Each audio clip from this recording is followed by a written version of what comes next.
ang resulta niyan, walang malulustay o mapapariwara na pananalapi ng taong bayan.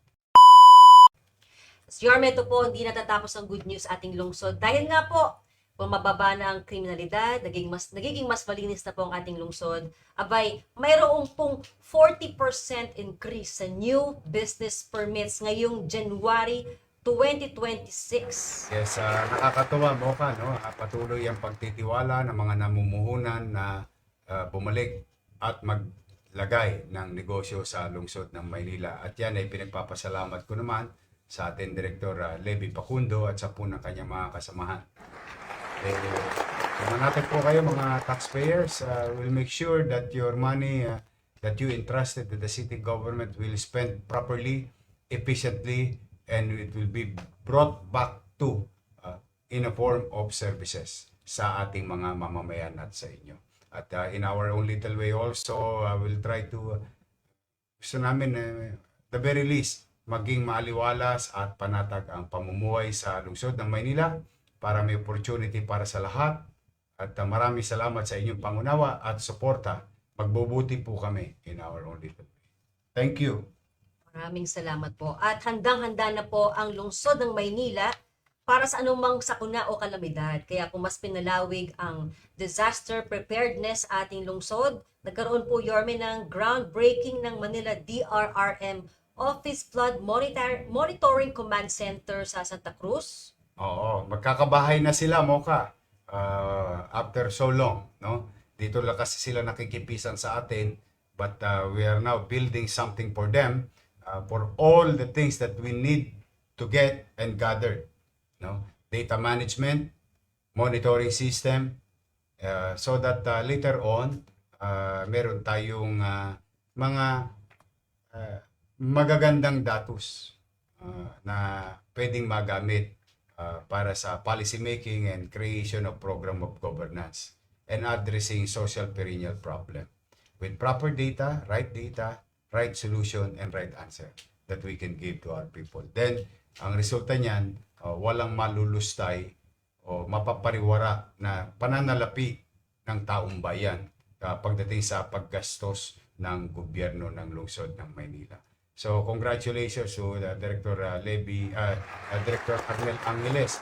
Now, having said that, yung mga plano na natin mga 2 months ago about continued effort of your city government to create awareness, kasi minsan pagka sa sobrang dami nating gawain o okasyon, nawawala sa isipan natin na may posibleng mangyari sa buong Metro Manila o what they call the big one. So that's why 2 months ago, I directed Arnel Angeles and his team sa MDRRM to plan. Let's do one big community earthquake drill. And we opted to choose Intramuros area. So the entire Intramuros today, we conducted earthquake drill. Pinakamalaki yan. No? At saka nasubukan na rin natin yung ating Sirena. Yung Sirena that can reach up to 5 km. Kanina, lakas nung pinindot namin And gusto natin i-update, as we promised the people of Manila kanina, we will assess. No? We try to manage 9,287 participants. Maraming salamat sa Intramuros Administration at sa mga sumapi at iba pang ahensya, komunidad, barangay kanina doon sa ating earthquake drill. So with that, we can have a playbook on our CMEX o simulation exercise at nagamit na natin dyan yung panibagong drone, no? Na para sa lungsod. Kasi 3 yung bagong drone natin. 1 is for regular activities, mga events. 2, yung kanina, nagamit natin yung infrared. Yung 3, yung pinakamalaki, yun naman ang gagamitin natin to map out yung Manila, topo, geography, development, and so on and so using AI.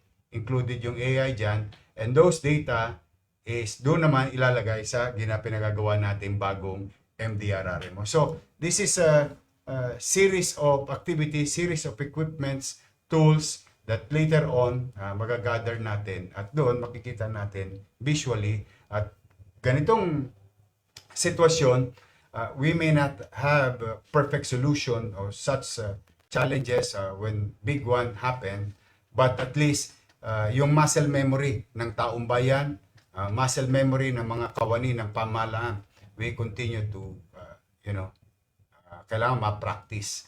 Ito yung sila Ramon. Ayan. Gamit natin, mga bagong gamit natin, medyo mamahalin po yan on industrial level. Meron tayo dyan mukha yung tawag dyan,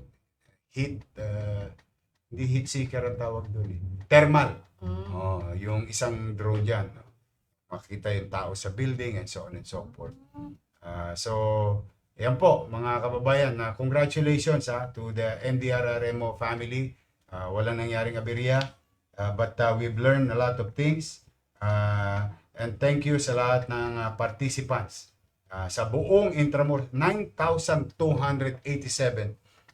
individuals. Wow! Kaya I think we can call it success or what you call little success. So with that, we can copy now and escalate. Halimbawa, ano yung escalation natin? Let's just say buong Ermita, Malate, Paco area. Mga 100,000 yun. Or maybe somewhere in Tondo, matabing dagat. O paano naman halimbawa kung anong tawag yun? Tsunami o tidal wave o kung ano man. So maraming pag-iensayong gagawin at pinagpapasalamat ko rin sa mga barangay chairman na nag-participate sa kanilang barangay. So mga kababayan, minsan makakaabala po kami pero hindi namin intention makaabala, but what we wanted is to have always put at the back of our head, the back of our mind, na posibleng mangyari po yung the big one. Ang paghahanda ay makatutulong sa atin para tayo magre-react bilang individual, bilang gobyernong lokal, at ano naman ang pwede natin mahingi sa gobyernong nasyonal.